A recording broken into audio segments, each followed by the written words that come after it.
everyone. Hope you're having a magical day today. Today we are in Hico, Texas, and we are going to go into the Billy Kid Museum. So let's go and check it out. So it's right here, Billy the Kid Museum. So this is the president of the museum. And tell me a little bit about the museum. The museum's been here since 1986. We've been in 3 locations. This one here about 12, 15 years. It's our side of the Billy Kid saga or story. We totally believe Brushy Bill was Billy the Kid, and there's an awful lot of proof proving that now. Yeah, tell me the story. Okay, Pat Garrett in 1881 supposedly killed Billy the Kid at Peter Maxwell's house in Fort Sumner, New Mexico. He had a head deputy named Poe that was on the front porch that night with another deputy, that this boy walked up and passed Poe, and Poe made the comment he thought he was a vaquero on the ranch, because most of the cowboys out there were vaqueros, were Mexican. And anyway, he let the boy pass and everything else, and he never thought nothing about it until he heard the shots. 2 shots rang out. Pat Garrett never saw the boy. He saw him in a doorway frame with his back, never saw him from the front or anything. Shot him twice in the back. The boy fell over. Poe came in there thinking when Pat Garrett had hollered out, I just shot Billy the Kid. He thought he came in the back way. But anyway, Poe turned the body over, and first thing he told Pat Garrett was, "Don't believe this is Billy the Kid." He was dark complected, black beard, black hair. Billy the Kid was called a fair-haired kid. He had no facial hair, period. So it couldn't have been. It was in the newspapers in 1881 where it was all questioned about the body, that it did not match Billy the Kid at all. So that's the main thing right there. In 1881, the story never lined up, period. They have no proof in New Mexico that Billy the Kid was actually ever killed out there, because there was no death certificate. People said, we didn't give them then. Now they did too. They gave death certificates back then. So there's actually no proof. There is no death certificate. There's actually no proof. So that's basically what we got. All the stuff that came up in 2014 that we proved all this stuff too was just old stuff that that was out there, but it was being hidden because of tourism. Right. So that's our story. We totally 100% believe it was him. So everybody has to make up their own mind. Everybody wants to come up and say, well, do DNA. Well, who are you going to do DNA with? You know, this happened a long time ago. And a historian wants something like a child he might have had that they could do DNA proving who he was out there in New Mexico at that time. If you do something with somebody that says they're a family member, and there's a lot of people that say that they were a family member, but what would that prove? It just proved that person that they were family with them. But it doesn't prove he was in New Mexico as Billy the Kid, does it? Nope. And that's what historians want. They want something to prove it. Never happened, never be DNA. We have a body. New Mexico has no body. They have 3 grave sites out there that says we have the real grave of Billy the Kid, but there's no bodies in any of them. So that's another story. They got 3 grave sites. And how could he be in 3 grave sites? Right. How can they be, period? Because they have no bodies in any of them. So, in the state of New Mexico, does not recognize those grave sites as historical value. So it's pretty, as far as I'm concerned, it's we have the real Billy the Kid, Brushy Bill Roberts, because we can trace him from the time he left New Mexico into Old Mexico, back into Texas, back up into Oklahoma and the Indian territories, and also with Teddy Roosevelt and the Rough Riders. He was hired to train the horses, and went to Cuba with Teddy Roosevelt. Wow. With the Rough Riders. And there's pictures of him in the Rough Rider uniform. So there's just lots of stuff, and everything this man said in 1949 and 1950 has all been proven to be, he never lied about anything. So. And then he just showed up here in Hico and had a heart attack? He never said he was Billy the Kid when he lived here. Yeah, Jess Evans was part of the Murphy Dolan bunch, the Santa Fe Connection, and Jess Evans spilled the beans and said Billy the Kid never died in New Mexico, along with some other people. And these people that were proving who Jess Evans was came here and proved who these other people were. And then at Brushy Bill, they tried to prove who he was, but the governor wouldn't accept the facts out in New Mexico. So he had a stroke out there. It was a big show, and when he came back here, he died a few days later right out there in the street. That's interesting. Well, thank you, sir. I appreciate it. Okay.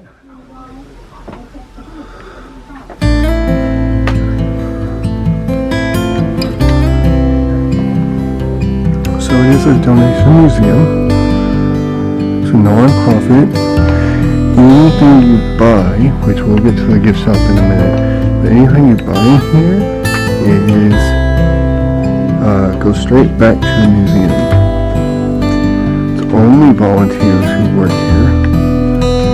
So I thought that was really neat.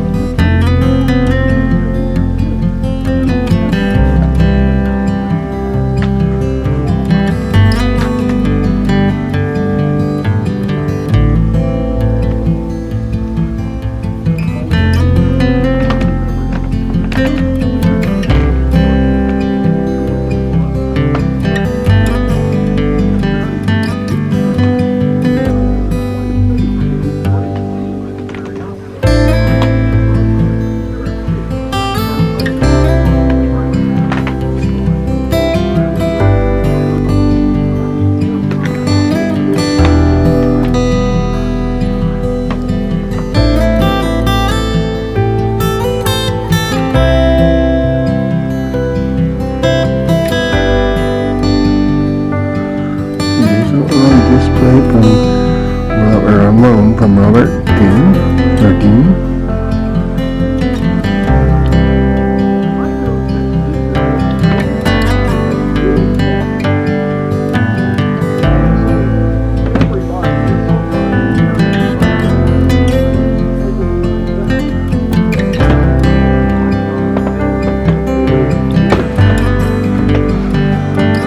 So now we're getting to the Billy the Kid stuff.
Even have a photo op here where you can meet Billy the Kid.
This saddle here was the tooled saddle, Hico 1900s.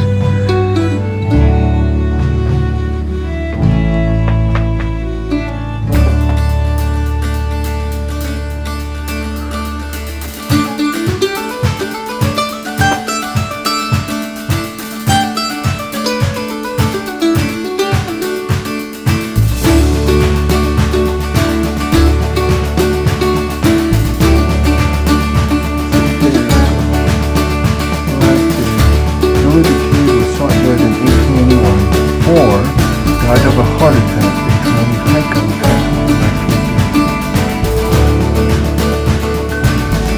and that's where he lived village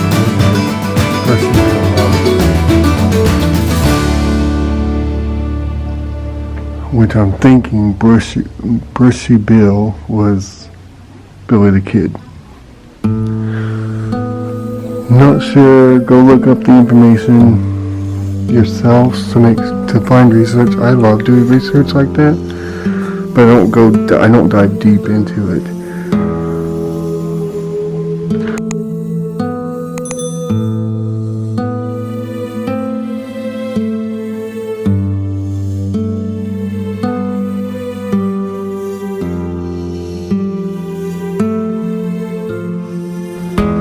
The history, legend, and myth of Billy the Kid.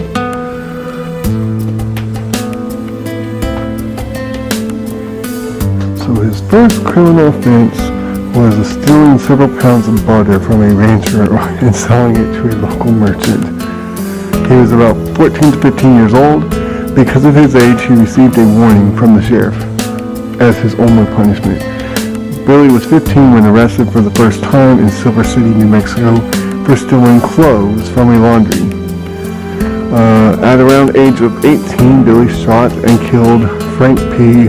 Wendy Chahill, a bully who had Billy pinned down and was beating him at the time.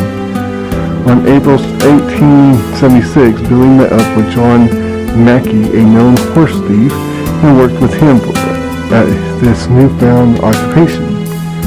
On March 25, 1877, Billy and Mackey were arrested and jailed at Fort Grant. Billy didn't stay confined long. He escaped later that evening. Also in April of 1876, a group called the Regulators shot and killed Sheriff William Brady. Billy the Kid was a member of the group and was convicted of Brady's death. In September 1877, Billy joined Jesse Evans' gang of rustlers and killed that were dubbed the Boys.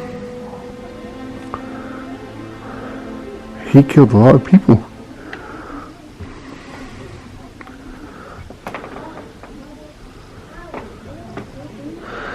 It is commonly believed that Billy was born around 1860 to 1866, most likely in Texas. Orphaned at 14, Billy found that he lived in a corrupt time where being good with a gun meant the difference between life and death.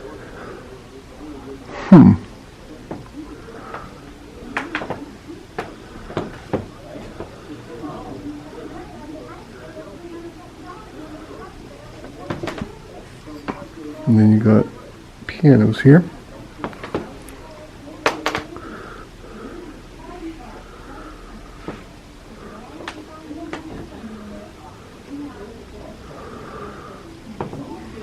Well, this was a neat museum. So let me go up and check out the merchandise.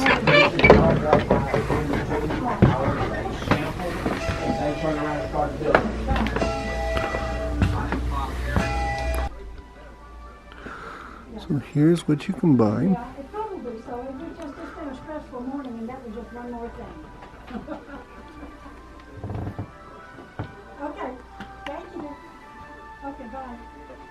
was Ronnie checking up on me.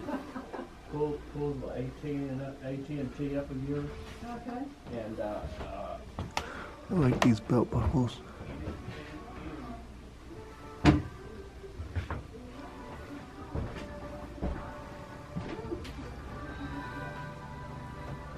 AT&T wireless.